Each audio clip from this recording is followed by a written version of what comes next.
Good morning, everyone. It has been a hot minute since I have done one of these videos.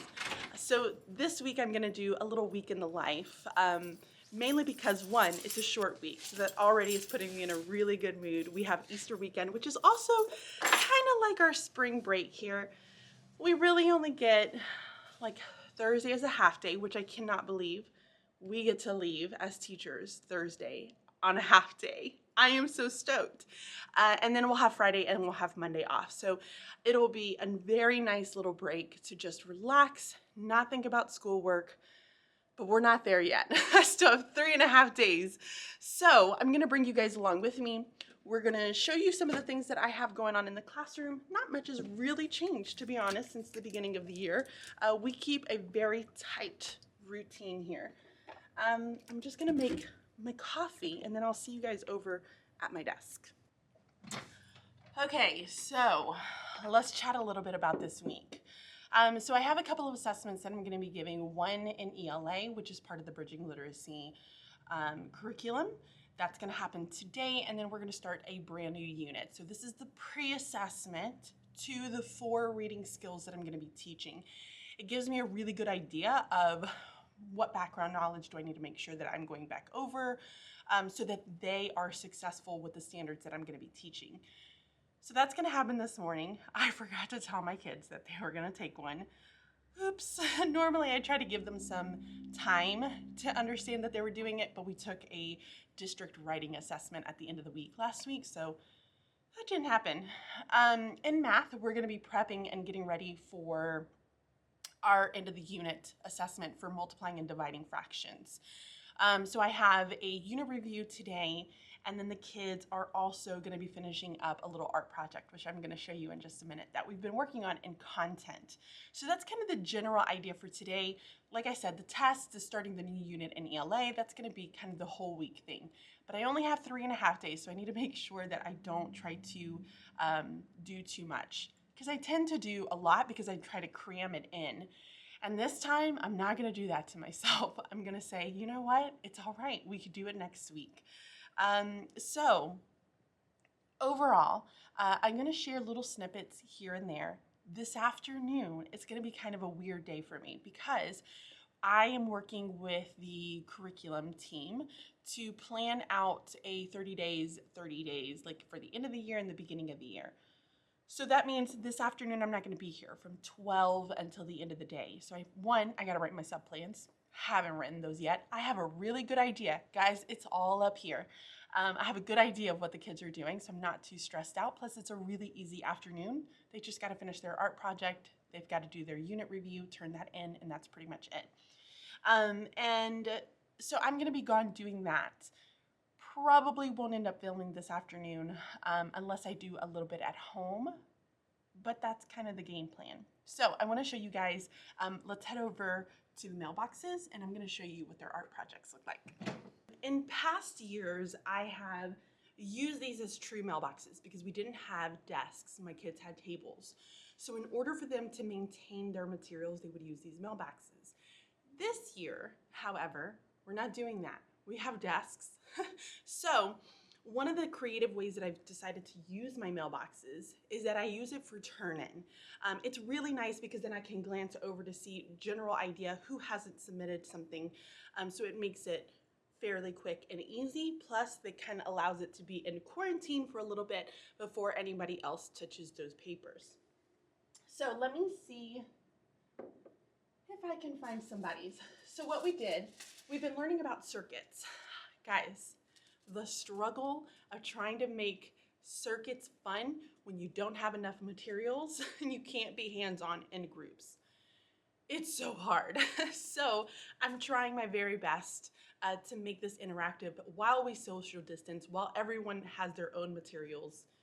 It's just challenging. It's not my game. I can't play this type of game. So what the kids have been doing is we've been working with circuits and understanding closed circuit, open circuit, parallel, and series. And so one of the things I decided to do was a little art project. I don't know if you guys are going to be able to see that. And I just dropped all her stuff. Hold on. So she has started kind of working on her circuits. Let me see if I can find somebody else's. has, yeah, here we go. So here you can see there's her circuit. So she's modeling an open circuit, and then she's giving a blurb, and she's also labeling each of the components for that circuit. So they're doing that for all four of those circuits. And we're just gonna put them up in the hallway. This is kind of the end piece. I think we have like a little review of what we're gonna do with vocabulary, just kind of a quick check-in, and then we're gonna do a pretty big project where they're gonna create a game board using copper tape, which actually should come in today. So maybe I'll show you guys that later on when I get home. So very excited about that project, but that means my room is gonna be a hot mess for the next little bit. And that's fine, because the smiling, the chatting, it warms my heart. It makes me feel like what school used to be before all of this. So that's what they're gonna do. I am now going to go and start working on my sub-plan so that I'm not stressed out come 12 o'clock. And then I will catch up with you guys a little bit later on. Okay. Here. Can I just tell you guys, this little light right here, it's called a Loom cube. I love this light. It saves me for every Zoom call that I have to make. It's great. I put it on a cheap little tripod. I just keep it. It connects to my computer. The battery will last forever. And look how bright it is. Watch. Look at that. And I can even make it brighter. And I can make it dimmer. I love this light. It's fantastic. I highly recommend it to anyone. Best little light ever. Best light. So yesterday, I very diligently waited for my package to arrive. Remember the package that I told you guys about that I was supposed to get that had all of the materials that we were going to do our project here with for circuits? Wait, you guys have like a fuzzy. There we go. It never showed up. It said it was gonna show up. It never showed up. I'm a little frustrated because we've had a lot of packages. The fuzzy's not gone. We've had a ton of packages that we cannot get on time. So frustrating. Anyways, so this morning I'm running a little bit more behind than normal. I was like rough getting out of the door. It was just one of those types of days. It's fine, all is well. The package is not here, so unfortunately I didn't get to show that to you guys yesterday. Hopefully, let's cross our fingers, it'll be there today. But no worries, because we still have one more activity before I introduce to them their big project. I would really like to have an example before I introduce that project to them, because I want them to start to kind of gather some inspiration, talk about what they notice about my example, where we can go creativity-wise, etc., etc. So, still waiting for that to show up. This morning, what I decided to start doing is we are beginning a research unit. And I feel like I've said this about being behind this morning, but I also feel like I've just been behind in the year as far as where I normally would be. I feel like research, I would have already been in it probably about mid-March. I should have been in research. It's the end of March, so I'm about 2 or 3 weeks behind than I normally am, which it is what it is. It's an off year, it's different. We might not be able to get to the book clubs like I would really like to, but I'll have some fun projects for the kids for the last week or two of school. So one of the things that I've been working on is look at that. That is some like bright folders there. One of the things that I'm working on this morning is gathering their research folder. Now, I know that I shouldn't be having a lot of paper contact with my kids because we're not really supposed to be at my school. And I'm not. So what I'm going to end up doing is they're going to gather all of their materials in what I'm calling their research folder. So I made labels this morning at home, which it just says their name. So here's my example. It just says research folder and then Spackman 2021.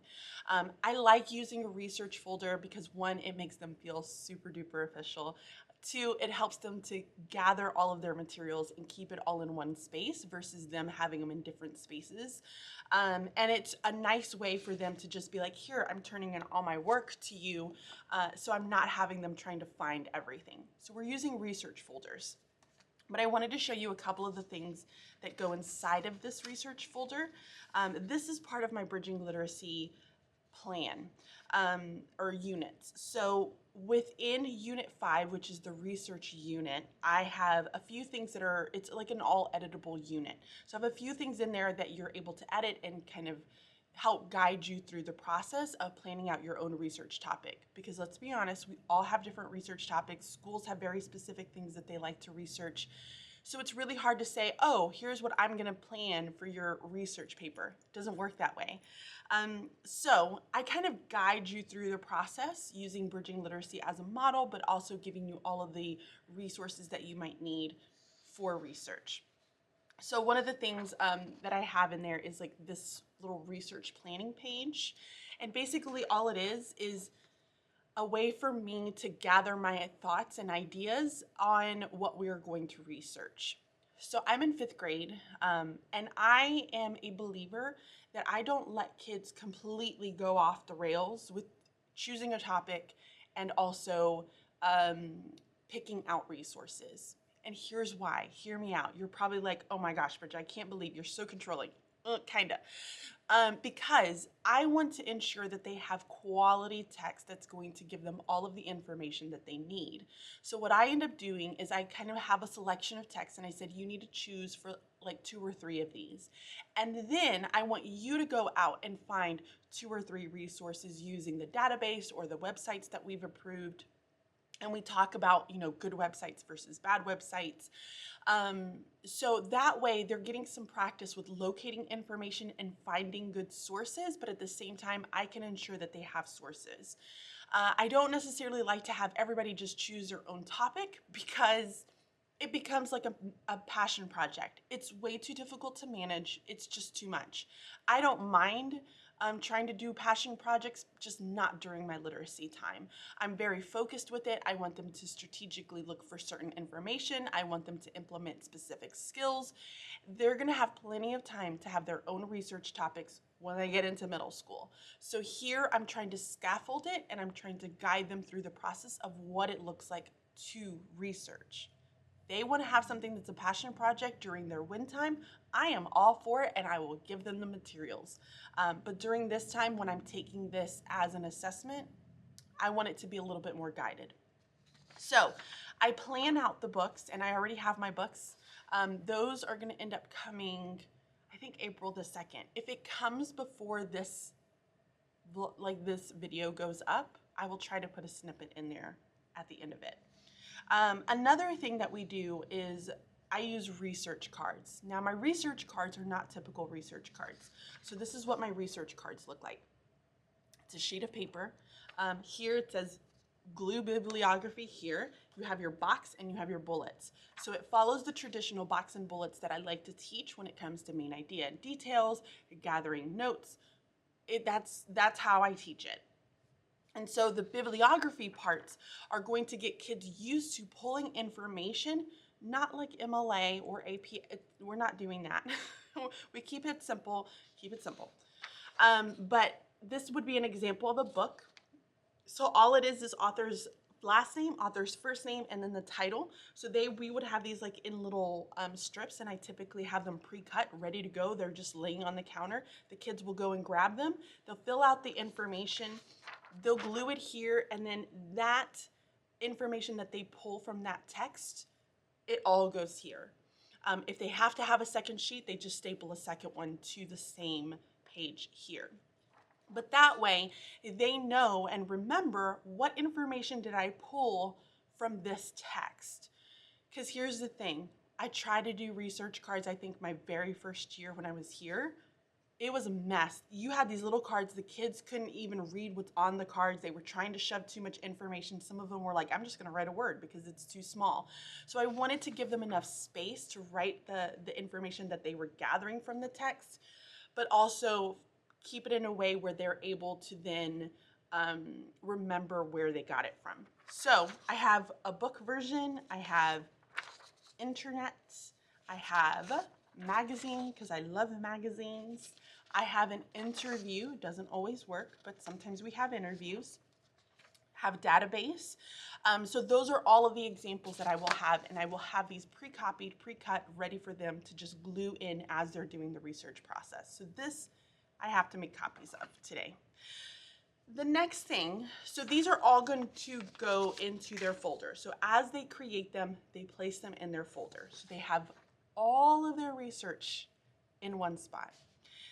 The other thing that I give them is what I say, here's our research checklist. And I created this checklist because some kids need guidance on what it is that they're doing. Research is overwhelming. It's a lot going on inside of a research paper. So instead, what we do is we decide on our topic, we check that off. We have complete reading, reading, reading. I have spots for 5 readings, but I'll be honest, if you don't want to do 5, don't do 5. If you want them to do 3, I would just take a marker and just scratch over it and then make a copy of it. It's up to you. I think we're probably going to end up doing 4, so I'm going to take out the last one because I just don't want to do 5 this year. It's just a different year. And then it goes into writing paragraphs, developing the introduction, draft, revision. All of that is inside of this checklist, and this remains in their folder so that as I meet with them, I'm able to check, I'm able to initial to say, yep, you're on the right track. You're doing exactly what you need to be doing. So that goes in there as well. This is for me. So this is what I'm going to use to help track. And it goes everything from topics selected to research cards completed, brainstorm outline, drafts, so on and so forth, so that I can check off where students are in the process. And then finally, the things that I don't really have today are going to be different graphic organizers that we use to help draft, right? So the planning process, once we finish with our research, we have to brainstorm and plan out our own paragraphs for our writing. We have to brainstorm our introduction. What is the draft going to look like? So all of that's going to end up going inside of these folders, which I think is going to be really helpful this year. And what's nice is that I'm then going to make them put these folders inside their mailbox, because I don't know if y'all looked inside of some of these kids' desks. It's scary in there, and I'm afraid things would bite me if I put my hand in there. So they're not that bad. So we're gonna do folders, and we're just gonna maintain them inside of our mailboxes. That's kind of the game plan overall. Now, let's chat about topics real fast. So we're doing space. We typically will always tie this with our PBL. Unfortunately, we're going to push our PBL. Well, it's a good thing, to be honest, but we're pushing our PBL, which would have been the garden this year, to next year, because we want the kids to have the experience. This means that I'm kind of looking and searching for different different content pieces to just put into here, and we're a little thrown off this year because we had full intentions of just teaching it and not physically doing it. But then last minute we decided to change. It's fine. It's all good. It's all for good things. So I would have normally done my research on our garden. And so everybody would have something very specific that they research for the garden because they all have certain roles. So they are performing those roles and they're researching and writing about them. And this year we're not doing that. So we're going to do space because we had a really big space unit. And I think the kids want to get a little crafty. So I'm going to let them get a little crafty with it. I was a little more, holding the reins, like, no, we're not doing any of that at the very beginning of the year. And then I'm starting to realize, okay, it's okay if I have them stand up and actually have them do art behind their tables. Like, it's not a big deal, Bridget. So I'm letting go of that just a little bit. And we're going to do space. And so I have 4 different topics selected. Normally I would do 6. I just don't have a very big class this year, and I'm doing 4 for my sanity. So this is a new planning process for me. I had everything ready for garden. So I had to switch things at the last minute. So there are 4 subtopics under the category of space. I am doing black hole. We're doing planets, or our universe is kind of how you can think of it.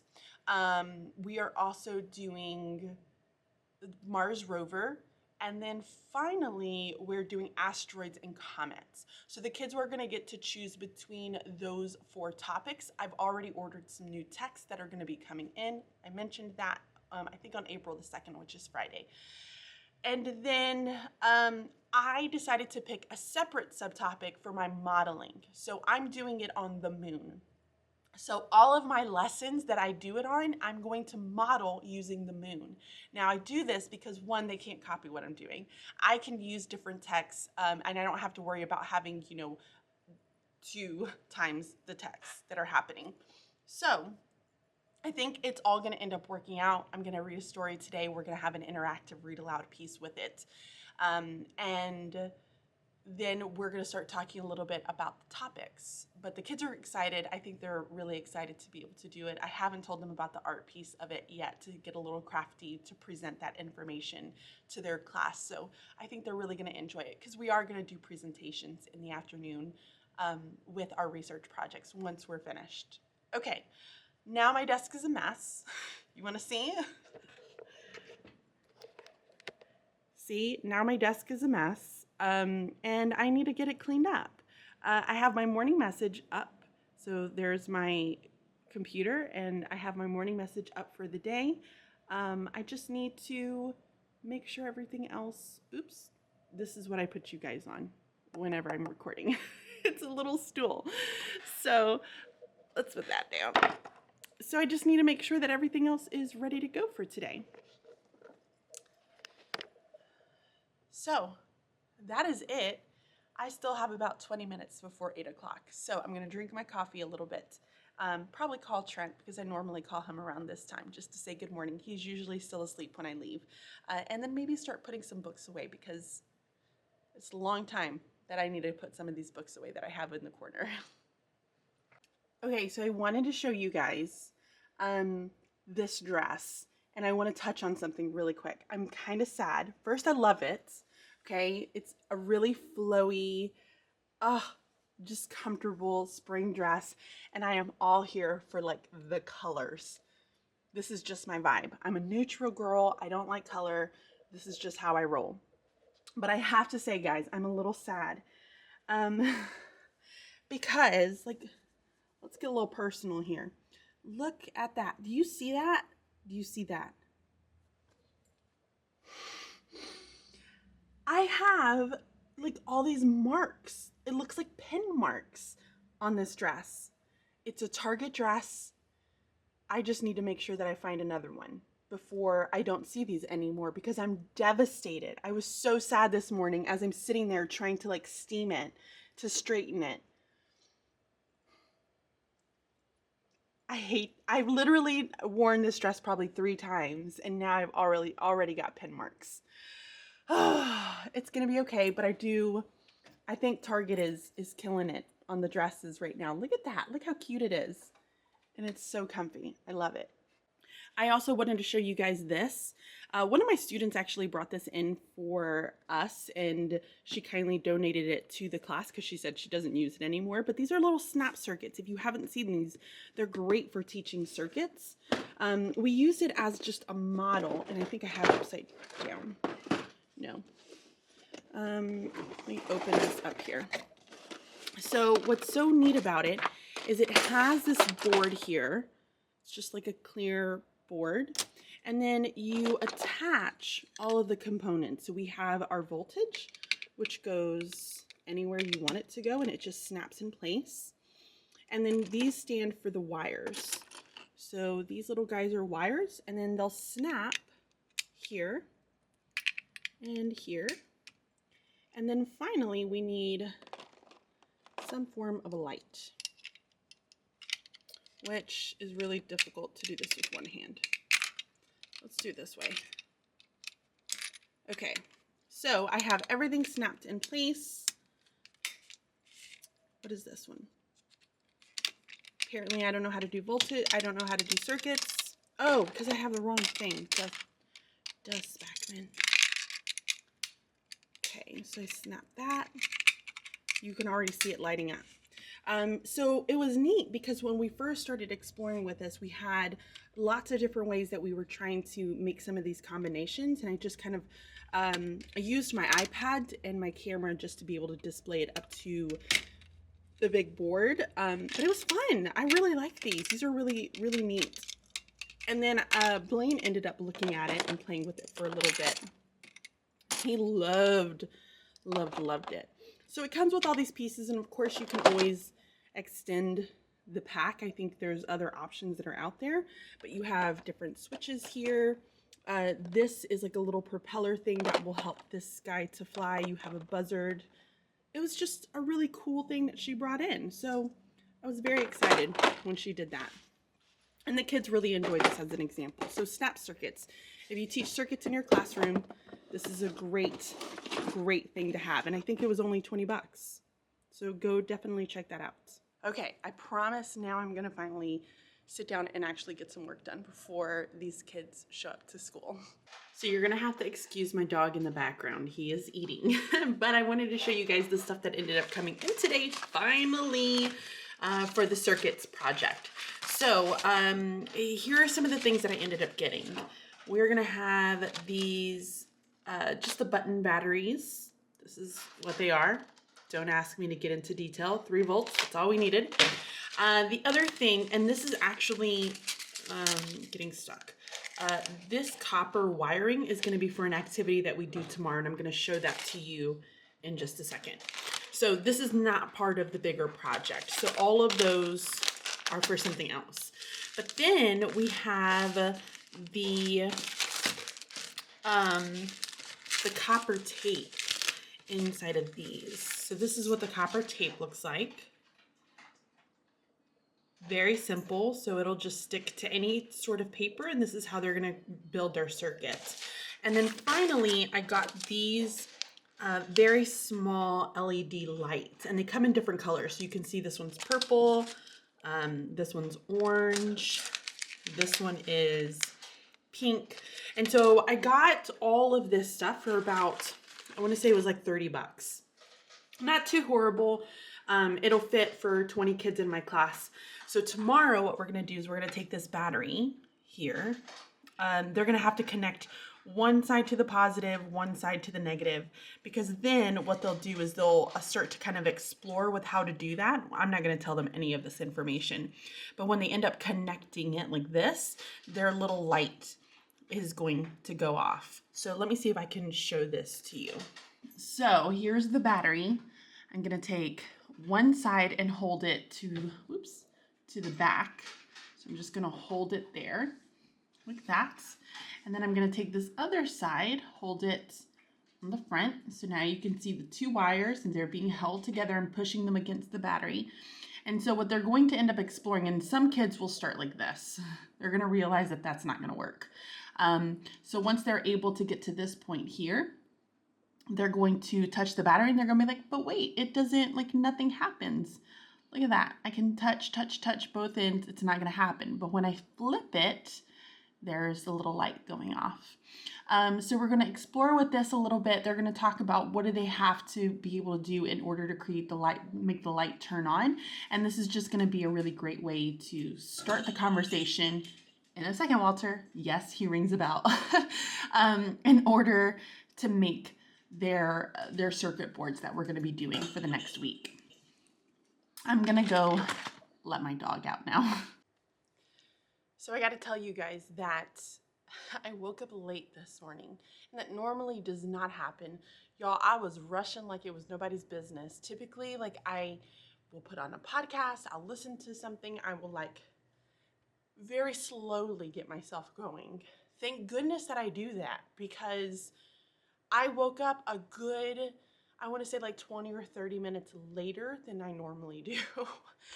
And the thing is we went to bed early. We watched some Naked and Afraid on Disney Plus, and then we turned it off and went to bed. It was probably not even 10 o'clock. How in the world? I must be really tired, and I was feeling super tired when I got home yesterday. I think it's a combination of just like the spring weather. Is a lot of different things, right? The year. But either way, I made it here on time because I rushed like crazy. So this morning I spent a little bit of time cleaning up my desk area because I left that messy, which again, I normally never do, but it was just, that's real life. That's how I was feeling at the end of the day in the afternoon.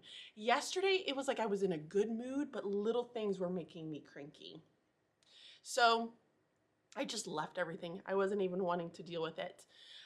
It didn't do much when I went home. We just kind of hung out with the kids and then cleaned up a little bit, and then we just laid down and we watched Naked and Afraid. That was the extent of my evening. This morning, so I came in, started cleaning up some of my desk area, and then I also started working on putting away some of my books. So I have this little box that contains all of my labels for the different genres that I have in my classroom because I organize by genres. That's how I teach. I teach with genres as a focus, and so I want students to explore genres further, and that's why I have it organized that way. So I have this little box container that basically just has all of the different labels that I had some students cut up one year for me, and it's nice because I can pull that out and then I can just relabel new books that I get and then put them away fairly quickly. I was using at one point packaging tape, but then I kept forgetting to get new packaging tape, so then I just started using good old regular tape.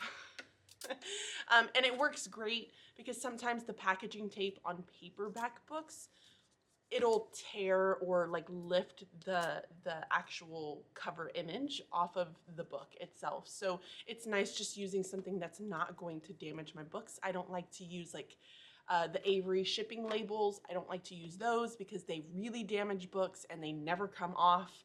And sometimes, you know, I will give books to kids or I will give books to new teachers because I have a lot of books and I like to buy books. So I have a problem.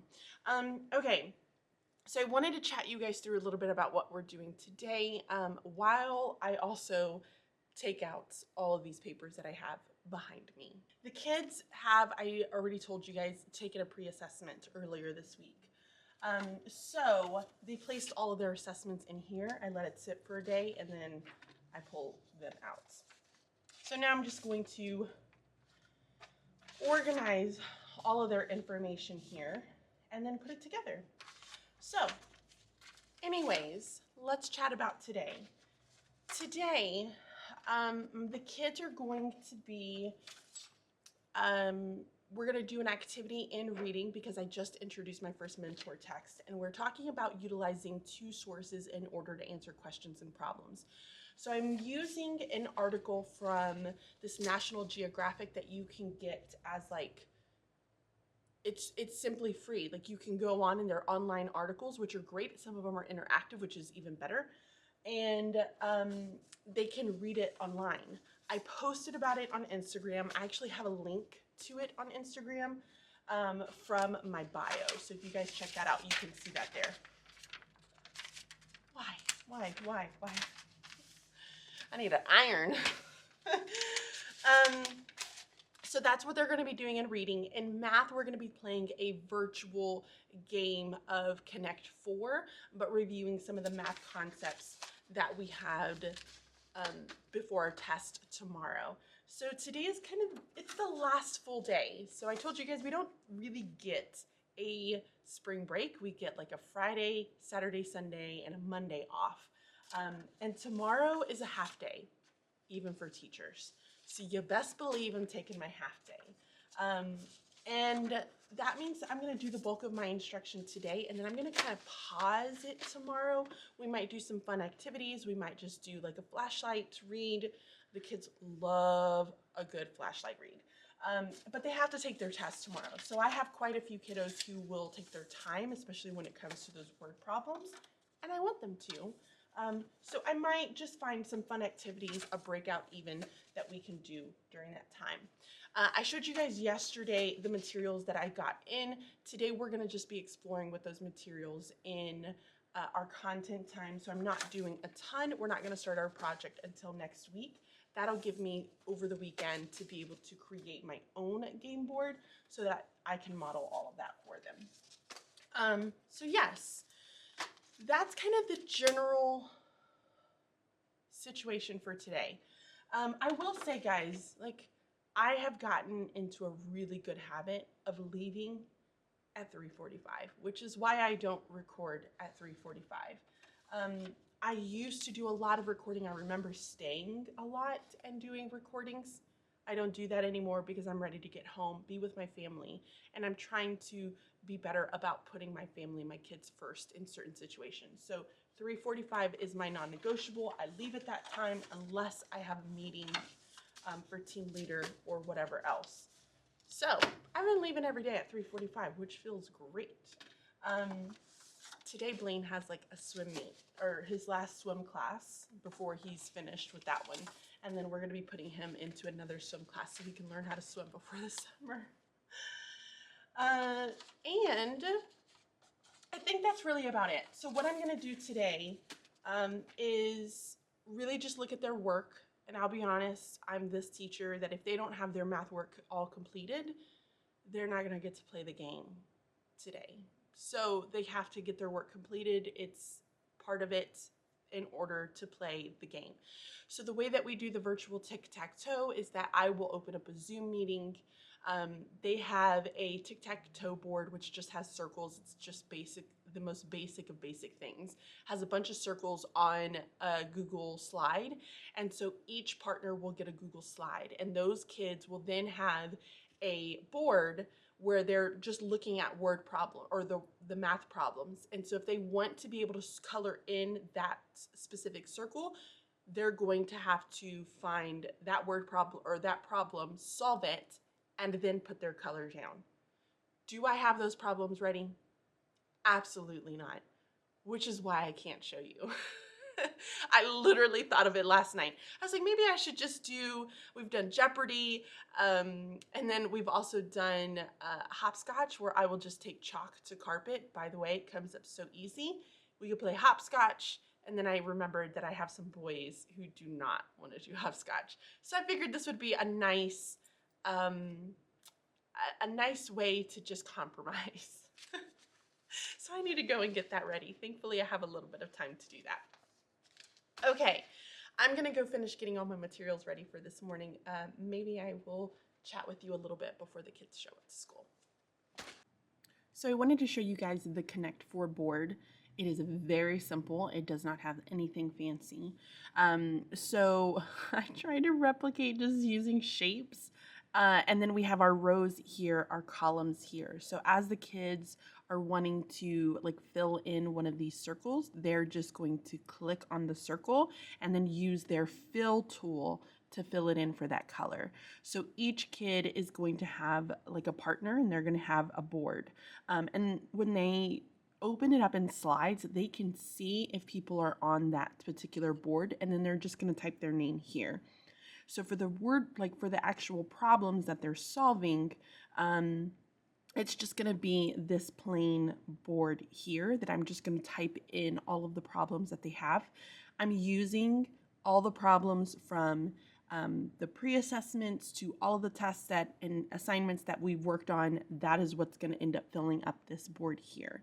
So keeps it fairly simple on my part. I'm most likely just going to print this out and just write on it because I hate trying to figure out how to use and type division keys. So that's going to be what I end up doing here. But super simple, very easy. That's going to be what we're doing for math. So I think I'm just going to go ahead and leave this video here. I mentioned that if I get the books in for our research paper, I will definitely show you guys what that ends up looking like. I'm hoping that I can get them in on Friday. So if I do get it in, I'll have a little clip right after this. But guys, thank you so much for watching this little vlog of the week in my life. I'm not recording tomorrow because it's a half day and I'm just gonna come in, do my thing, and leave at 12:30, which I'm very stoked about. So I'm gonna go to end the video here. Thank you so much for watching. If you enjoy this content or you wanna see me go live, make sure you hit that subscribe button and also the notification bell so that you can be notified every time I go live or upload a new video. And I will see you all very, very soon. Bye.